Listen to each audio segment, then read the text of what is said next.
هدى للناس ورحمة للعالمين وإسمة والسلامة من الشيطان الرجيم. أشهد أن لا إله إلا الله وحده لا شريك له وأشهد أن محمدا عبده ورسوله خاتم النبي وعلى آله وصحبه أجمعين. أما بعد، رضيت بالله ربا وبالإسلام دينا وبمحمد نبيا ورسولا. Bapak Ibu yang sama berbahagia, pada subuh hari ini sebagai pengantar saya ingin menyampaikan firman Allah Subhanahu wa taala pada surah Al-Hujurat ayat 13. Allah berfirman, A'udzubillahi minasyaitonir rajim.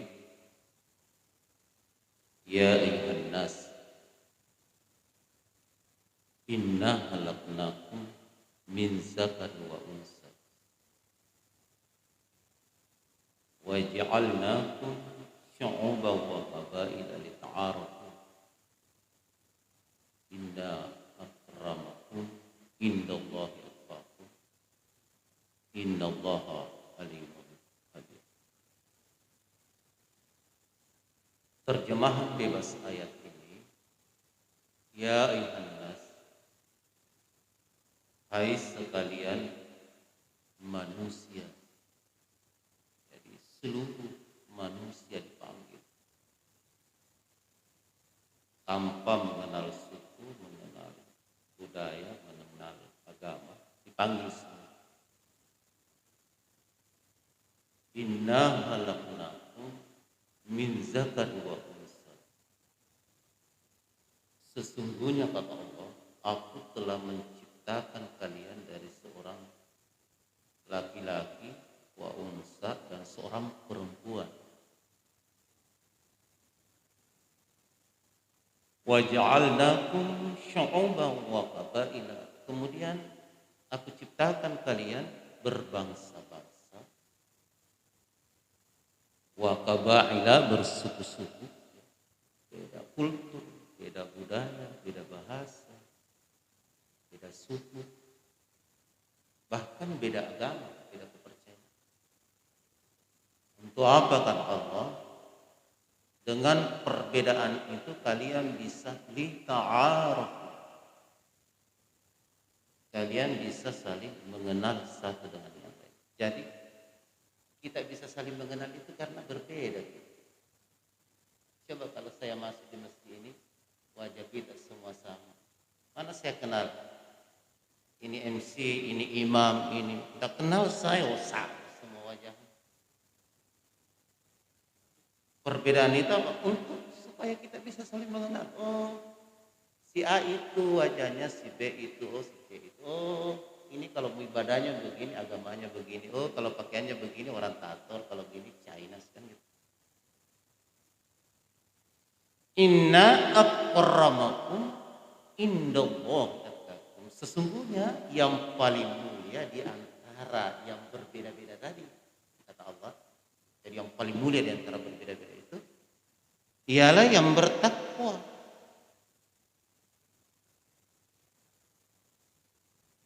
Yang bertakwa.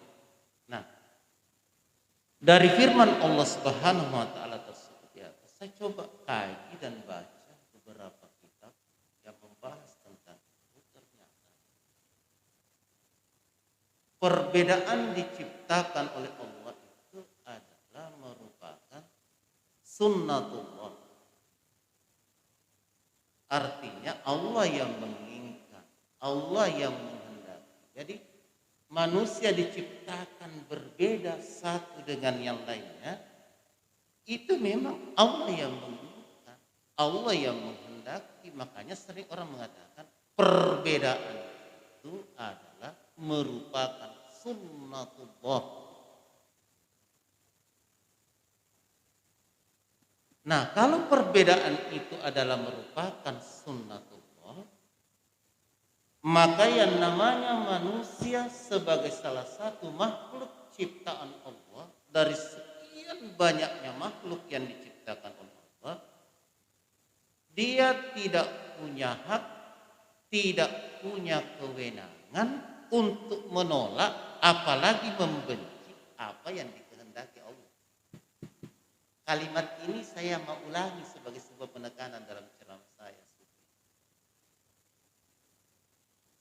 Kalau perbedaan itu sunnatullah, Allah yang ciptakan, Allah yang menginginkan, Allah yang menghendaki, maka yang namanya manusia sebagai salah satu makhluk ciptaan Allah dari sekian banyaknya makhluk yang diciptakan oleh Allah, dia tidak punya hak sama sekali, dia tidak punya kewenangan sama sekali untuk menolak dan membenci apa yang diinginkan dan dikehendaki Allah. Memangnya kita ini siapa? Saya mau nanya. Kalau kita mau menolak, memangnya kita ini siapa? Kok mau menolak apa yang diinginkan Allah? Kok mau menolak apa yang dikehendaki Allah? Makanya perbedaan itu seharusnya tidak bisa dijadikan alasan untuk terjadinya perpecahan. Saya sengaja mengangkat tema ini ya karena dengan latar belakang pekerjaan saya yang mungkin ustaz-ustaz lain tidak mau bahas. Perbedaan itu tidak boleh dijadikan alasan untuk terjadinya perpecahan, pertengkaran, pertumpahan darah, apalagi peperangan.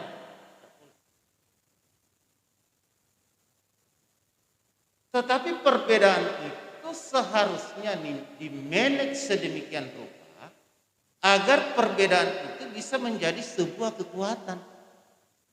Sebuah kekuatan. Saya sering mencontohkan begini, bahwa perbedaan itu kalau dimanage dengan baik bisa melahirkan sebuah kekuatan. Masjid Muhammad Cengho ini dia dibangun dengan konstruksi dua lantai.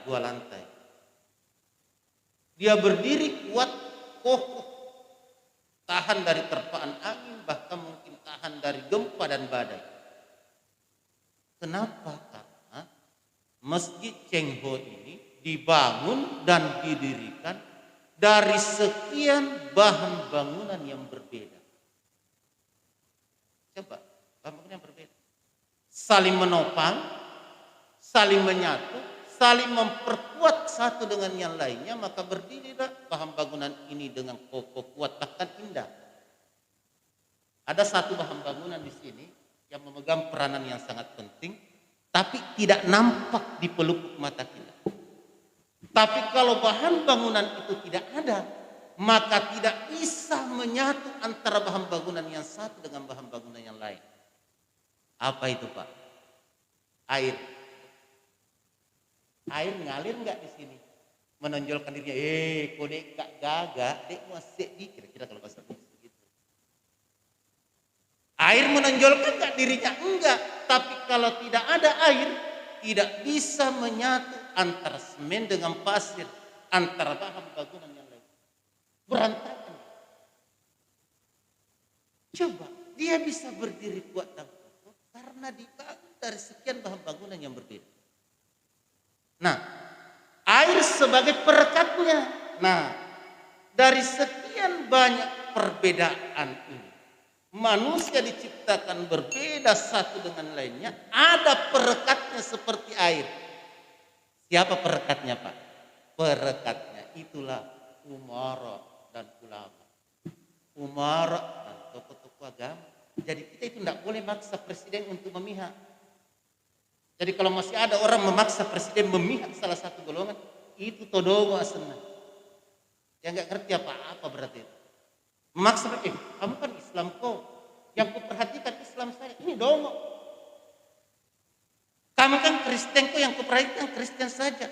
Kamu kan Buddha, yang kuperhatikan Buddha saja. Kamu kan Chinese, yang kuperhatikan China saja. Raiso. Nggak boleh. Ketika ketika dia sudah terpilih sebagai pemimpin tertinggi di sebuah daerah, maka dia menjadi milik semua golongan, dia menjadi pemimpin bagi semua golongan. Cuma kadang kita ini kan, nggak tahu buah-buahmu itu, nggak bisa Pak. Dia perekat dari sekian banyak perbedaan. Dialah yang menyatukan. Bapak-bapak dan ibu-ibu yang saya hormati, kenapa saya harus tekankan ini? Karena ada kecenderungan dewasa ini, sama aja di Indonesia, selalu membesar-besarkan perbedaan dan itu kita jadikan sebagai sumbu untuk memecah belah persatuan dan kesatuan anak bangsa. Coba kita baca sejarah, adik-adik utamanya yang generasi muda ini. Saya mengajar di beberapa perguruan tinggi. Saya kadang prihatin dengan adik-adik mahasiswa.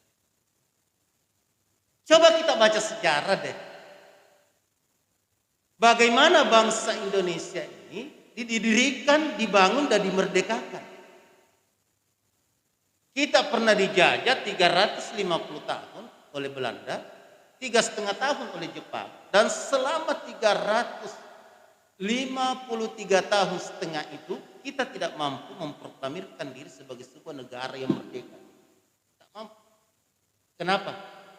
Karena Belanda berhasil menerapkan politik divide et impera atau pecah belah. Akhirnya apa yang terjadi kita bangsa Indonesia? Yang terjadi perang antara etnis, perang antar suku, perang antara daerah, perang antara umat beragama, perang antara kerajaan yang satu dengan kerajaan yang lain. Coba kerajaan Bone dan Goa aja perang lamanya bukan main. Padahal Thomas Selesureng orang bersaudara tapi perang. Coba. Kenapa? Karena penjajah berhasil memecah belah kita dengan isu apa? Isu sara, isu perbedaan suku, isu etnis itu sengaja dihembuskan. Kesadaran kita baru mulai muncul kapan? Pada tahun 1905. Mulai muncul kesadaran pertama. Perlu masih dia. Kalau kita tidak bersatu, susah ini. Terbentuklah organisasi pertama, walaupun dia itu organisasi dagang Islam, yaitu Serikat Islam. Itu pertama kali kita mulai. Perlu masih. Walaupun itu masih dalam Serikat Dagang Islam. Tahun 1908 muncul yang lebih luas, yang berskala nasional, tanpa melihat perbedaan suku, tanpa melihat perbedaan etnis, budaya dan agama. Lahirlah Budi Utomo yang dipelopori oleh Dr. Sutomo. Mulai muncul kesadaran nasional, nasionalisme kita muncul. Kode dia ini kalau kita tidak menyatu ini, selalu saja kita ini bertengkar, berperang hanya karena perbedaan suku, perbedaan etnis, perbedaan daerah, kultur. Tidak akan pernah, kita akan dijajah terus. Timbul kesadaran. Bergabunglah di situ Kiai Haji Hasyim Asy'ari, bergabunglah di situ Kiai Haji Dahlan, bergabunglah di situ tokoh-tokoh Tionghoa, bergabunglah di situ tokoh-tokoh Arab. Ada, nanti lihat sejarahnya. Yang penting kita mau baca sejarah. Tahun 1912 karena diilhami oleh Budi Utomo tadi, maka Kiai Dahlan mendirikan organisasi Islam terbesar pertama, yaitu Persyarikatan Muhammadiyah. Diilhami dari Budi Utomo. Pemikirannya Dahlan begini, kayaknya orang Islam perlu juga dikoordinirin. Karena dalam Islam sendiri bertengkar terus. Bertengkar, berperang. Bentuklah dia organisasi. Ternyata Kiai Haji Hasyim Asy'ari dengan melihat gerakannya Kiai Dahlan ini khawatir. Hanya ini Kiai Dahlan. Gerakannya gerakan pemurnian Islam. Kalau ini dia langsung betul-betul laksanakan sampai ke pelosok-pelosok pedesaan, dikhawatirkan orang-orang di pelosok pedesaan itu yang baru memeluk Islam lari mana? Lari karena langsung dibantai semua itu kan. Maka dibentuklah organisasi Islam yang kedua yang besar, yaitu Nahdlatul Ulama oleh Kiai Haji. Gerakannya sama gerakannya, cuma metodologinya berbeda, sehingga orang dua bersaudara ini, seperguruan ini seakan-akan sepakat. Oke Kiai Dahlan, kamu garap masyarakat perkotaan dan saya garap masyarakat pedesaan. Makanya Bapak lihat, Muhammadiyah itu lebih maju dari segi perguruan tinggi, rumah sakit, pendidikan lainnya. NU lebih maju di pesantren-pesantren tradisional. Makanya anak PMI, anak IMM, anak pemuda Muhammadiyah, anak Ansar pun dosa bertengkar. Oh, di atas itu hebatnya gerakannya. Cuman anak belakang ini karena ilmunya sedikit, semangat sedikit bertengkar. Puncaknya tahun 1928. Nah, ketika generasi muda dari berbagai pelosok daerah, wilayah, latar belakang suku, kultur, budaya, agama yang berbeda berkumpul di tanah Jawa, melahirkanlah satu resolusi bersama yang kita kenal dengan Sumpah Pemuda. Itu tanggal 28 Oktober 1928. Itu diilhami mulai dari Syarikat Islam, Budi Utomo, Muhammadiyah, NU lahir. Nah, itu. Berhasillah mereka merumuskan satu narasi, isinya hanya 3. Telur misalnya hanya 3, apa itu? 1, Sumpah Pemuda. 1, kami putra dan putri Indonesia mengaku bertumpah darah yang satu tanah air Indonesia. 2, kami putra dan putri Indonesia mengaku berbangsa yang satu, bangsa Indonesia. 3, kami putra dan putri Indonesia menjunjung bahasa persatuan, bahasa Indonesia. 3 narasi itulah Pak yang mereka berhasil rumuskan, dan itulah yang betul-betul merekatkan dan menyatukan kita sebagai anak bangsa tanpa melihat perbedaan yang kami telah. Pertanyaannya sekarang, dulu Pak, generasi muda itu belum ada Dr. Andes, belum ada insinyur, magister belum ada, belum ada doktor, belum ada profesor. Tapi hebatnya, walaupun pendidikannya mereka belum tinggi, dia bisa merumuskan 3 narasi, dan 3 narasi itulah yang mengilhami kita untuk bersatu sebagai anak bangsa. Pertanyaannya, sekarang ini kan macam-macam mana? Kita ini udah pintar-pintar sekarang ini. Profesornya tak tahu, apalagi dokter, magister, apalagi insinyur, sarjana ekonomi. Pertanyaannya, mampukah kita di era kekinian ini, di era milenial ini, merumuskan juga narasi hanya 3 sajalah yang kira-kira bisa menyamai, kalau perlu menandingi narasi yang dirumuskan oleh generasi muda di era tahun 1928 yang pendidikannya masih sangat rendah dan bisa menyatukan kita dari sekarang. Ini pertanyaan yang harus kita jawab. Mampu enggak? Atau justru apa? Yang banyak kita buat adalah narasi-narasi yang menimbulkan perpecahan, narasi-narasi yang menimbulkan kebencian, narasi-narasi yang bisa memecah belah antara anak bangsa yang satu, anak bangsa yang lain. Bisa kita nilai sekarang. Mau apapun pendidikannya dah. Serasa demikian Pak pengantar ya. Karena katanya ada diskusi. Sebagai pengantar mungkin nanti kita kembangkan di diskusi kalau ada pertanyaan-pertanyaan dari jamaah sekalian. Sekian, terima kasih. Assalamualaikum warahmatullahi wabarakatuh.